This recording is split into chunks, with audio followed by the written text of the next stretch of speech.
With us today on Island Focus, I have the pleasure of talking with Dr. Josh Green, who's also Hawaii's Lieutenant Governor. Thank you for joining us, Josh. Aloha, Lila. Thank you.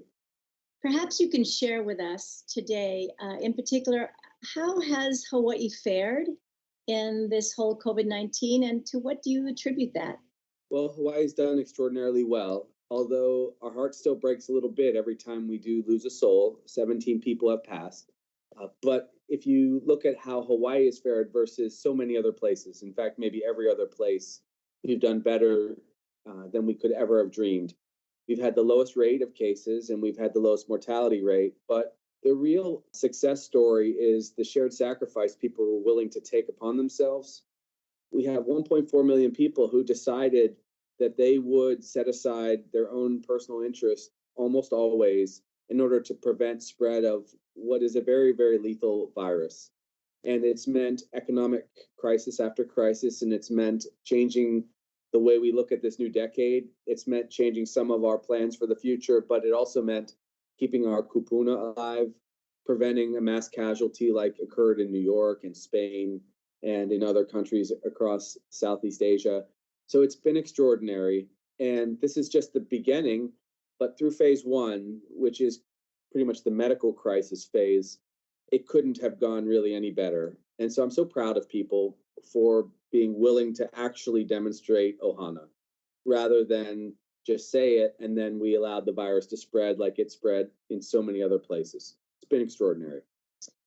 I think part of the challenge, as we recognize that we have been successful at keeping each other safe and healthy, is that we go back to, okay, well, now everything's fine again. Well, we have to change our priorities, and I think that is happening in real time. People see how different it can be from one moment to the next. Historically, in the emergency department, I saw this happen when people went through a life-changing moment because in a second they went from visiting me in the hospital, we confirmed that they had cancer, and then their life changed, and priorities have to change like that. Or a tragic car accident happens and the family's life changed. Well, this happened to a whole society.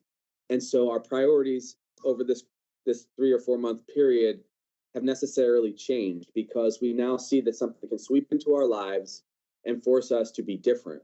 I really do believe, and I don't want it to sound hocus pocus, I really believe that a lot of people had to take inventory about what mattered in their life because they went through an extreme emotional sense of fear, which is extreme. It's normal, totally normal to have felt that way if anyone wants to, to reflect.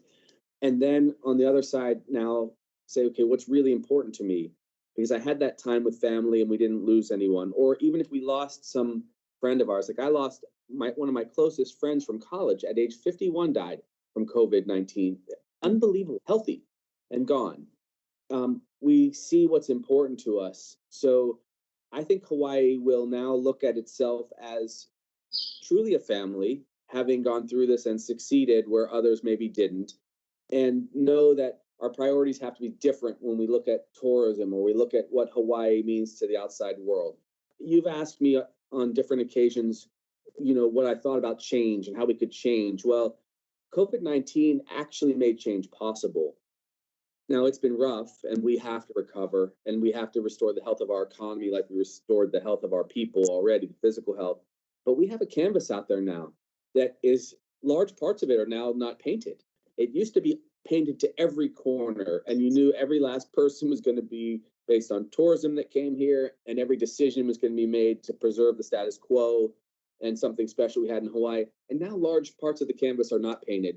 And I hope that people take away from this very rough experience that as you come out of high school or out of your college program, or you change your discipline and job because it doesn't exist anymore, there is new canvas to paint. And I hope that it will be special for Hawaii in the latter half of this year and then going forward. How can we strengthen the immunity of our communities? Because what has changed is the way we interact. I even got a letter from one of the airlines saying that we can expect that when we board a plane in Hawaii, there'll no longer be hugs, no longer be kisses, and someone say, oh, nice to see you again. How do we build that community immunity? Well, we saw how vulnerable we were, it turns out, and that one thing could sweep through and destabilize everything. A virus threatened the very fabric of our core, and it forced us, because we were too monolithic. It forced us to put all those eggs in one basket, and then when that crumbled, where were we? So now we will be stronger and more immune, if you will, if we have a better commitment to, say, the cultural underpinnings of Hawaii. Because you can't take the cultural underpinnings away from Hawaii. You can take away the tourism for 3 or 4 months, and you can take away shopping for 3 or 4 months, and you can take away restaurants for 3 or 4 months. But if we commit ourselves to the arts, and we can commit ourselves to culture, and we commit ourselves to education, and we can maybe even commit ourselves to intellectual ventures that can build Hawaii's economy, it will be more difficult for us to lack that immunity, so to speak. And I think that people will be a lot stronger, because they're now going to realize maybe church was more important than I thought to me, or my form of spirituality, not church. Or maybe it was more important for me to foster my intellectual self rather than just my economic self.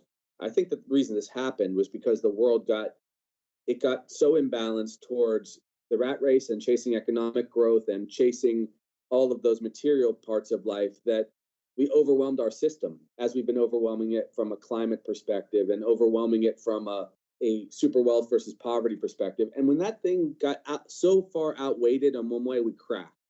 And then lots of our pieces came tumbling down. So if you want to speak to immunity, you build those other pieces up so that one virus can't take us down. Parting thoughts to the audience as we conclude our short conversation today. Know that you've done something extraordinary as a part of one whole. It's really been one ohana, which is something many of us never were sure we would see. Poor and rich, black and white, Asian, not Asian. People came together to save one another by not allowing this virus to take us all out. And that will never be forgotten by me, and I hope no one else will forget. We appreciate your voice as the doctor, as a husband, as a father, and definitely as our Lieutenant Governor. Thank you. It's great to be with you, Lila.